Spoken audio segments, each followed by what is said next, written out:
Bonjour à tous et bienvenue dans cette nouvelle vidéo. On va parler aujourd'hui de la sexualité et la lithothérapie, notamment la libido, et on verra en fait dans les deux sens. Donc à la fois quand on veut booster la sexualité et la libido, mais également que faire, quelle pierre utiliser lorsqu'il y a en fait un trop plein d'énergie et qu'on veut être plus apaisé, pouvoir calmer les choses. Alors, on va commencer souvent par ce que vous me demandez le plus, en fait, c'est-à-dire booster tout simplement la libido, aussi la retrouver, parce que pas mal en fait de femmes se plaignent de ne pas avoir voilà assez de libido. Alors clairement, on est cyclique, hein, c'est assez normal d'avoir des moments avec un peu plus et un peu moins, mais il peut y avoir voilà des périodes où on va sentir que ça devrait être un petit peu plus. Voilà. Donc, on va travailler en fait avec trois pierres, vous le savez, comme d'habitude.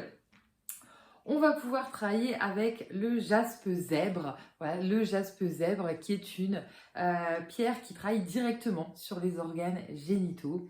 Et également, comme tous les jaspes, ça travaille sur les organes digestifs parce que si notre tête notamment est trop occupée voilà, au niveau digestif parce qu'il y a des soucis, parce que ça se passe pas bien, on ne peut pas être clairement, voilà, homme comme femme, dans voilà, une libération et puis que la libido en fait elle suive parce qu'on est trop concentré sur la douleur et sur les difficultés. Donc l'idée c'est de pouvoir digérer ce qu'on mange, mais aussi digérer le passé, les expériences compliquées qui font qu'on peut avoir aussi des blocages par rapport à ça. Donc ici le jaspe zèbre c'est vraiment la pierre prépondérante voilà, qui va servir en fait pour ça. Ensuite, on peut travailler avec la lépidolite. La lépidolite, souvent vous la connaissez comme anti-stress, anti-angoisse. La lépidolite est utilisée en lithothérapie pour la libido parce qu'elle va en fait libérer la tête, elle va éviter d'être dans le mental, de trop se mettre la pression. Finalement, on va lâcher prise. Et le fait de pouvoir lâcher prise, c'est la clé en fait tout simplement pour pouvoir en fait être beaucoup plus en fait ouverte. C'est une pierre de deuil aussi. Donc quand on parle de deuil, il y a le deuil des personnes, mais il y a surtout le deuil des situations. L'idée, c'est de repartir sur quelque chose de neuf, c'est voilà, de faire vraiment table rase sur tout ce qu'il y a pu avoir comme blocage, comme tout ce qu'il y a pu avoir comme passif un petit peu douloureux et qui vient en fait bloquer tout simplement la tête. Dans le sens où ça va toujours nous ramener inconsciemment à voilà, des choses du passé ou partir en mélancolie, tristesse, voilà, tout simplement.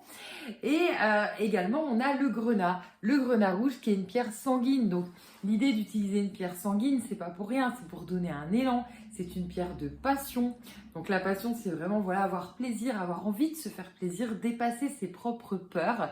Et quand on parle de propres peurs, ça peut être aussi l'acceptation du corps physique. C'est vraiment en fait un ensemble de pouvoir se connecter à soi, de pouvoir lâcher vraiment avec nos peurs affectives, nos valeurs voilà, familiales ou sociétales qui nous empêchent finalement de pouvoir être connectés clairement à nous-mêmes et au moment. Donc l'idée en associant les trois, c'est vraiment d'être dans l'instant présent et que le corps et l'esprit puissent vraiment voilà, s'associer. On peut aussi travailler avec une pierre. Alors là, je l'ai pris voilà une petite pierre, mais après ça peut aussi être un galet qu'on peut mettre notamment dans la chambre à coucher. Il s'agit de la tourmaline rose, appelée également rubellite. Voilà, si on veut son nom un petit peu plus pro en lithothérapie, la rubellite ou tourmaline rose, qui va être alors assez proche de la lépidolite pour certaines vertus vraiment pour libérer la tête. C'est une pierre antidépression. Voilà, même s'il n'y a pas de lien direct, mais ça a vraiment libéré la tête.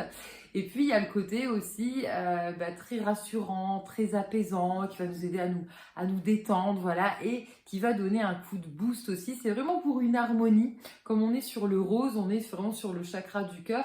Et l'idée, c'est de se sentir en sécurité, se sentir en harmonie et qu'il y ait une discussion qui soit beaucoup plus fluide, en fait, tout simplement, entre les deux partenaires.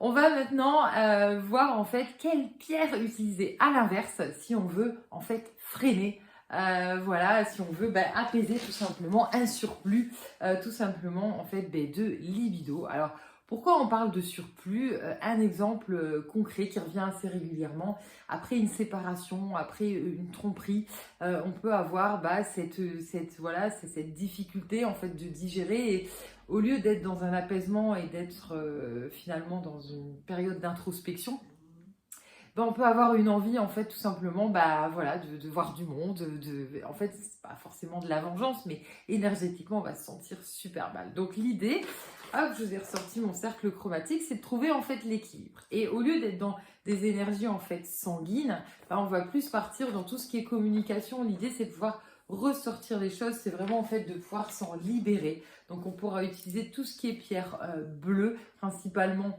la sodalite, le lapis lazuli. Toutes les bleues ciel, elles peuvent servir également, calcédoine, aigue marine, mais on est quand même idéalement sur un bleu foncé. Moi je vous recommande quand même plus lapis lazuli ou sodalite. Donc vous pouvez retrouver aussi sur notre site. Et on va aussi parler de ces messieurs. Donc ces messieurs, ils peuvent avoir aussi leur composé propre, voilà, avec des couleurs qui sûrement vont leur correspondre un petit peu plus. Voilà, celui-ci, il est quand même dans des couleurs un petit peu plus féminines. Et sur celui de ces messieurs, on va retrouver en fait de la cornaline. La cornaline, ça va être assez cousin en fait avec le grenat au niveau des vertus, dans le sens de dépasser les peurs affectives, de donner force et motivation. On a le jaspe rouge en pierre sanguine, en pierre de digestion des expériences passées, de redonner en fait l'énergie. Et on a le séquoia, le bois de séquoia, j'aime bien dire un bois de bonhomme parce que clairement le séquoia, même en plante, ça permet vraiment de se retrouver des forces, retrouver le moral, retrouver l'énergie. Ça va vraiment en fait travailler directement. Pareil sur les organes digestif et sur tous les organes sexuels pour redonner en fait tout simplement une dynamique et une énergie.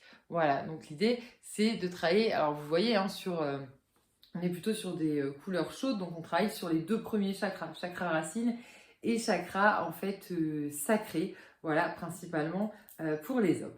Vous pouvez retrouver ces créations, voilà, sur notre site internet l'aurore-céleste.com. J'espère vous avoir éclairé. Si vous voyez d'autres questions sur ce sujet, vous pouvez me mettre en commentaire.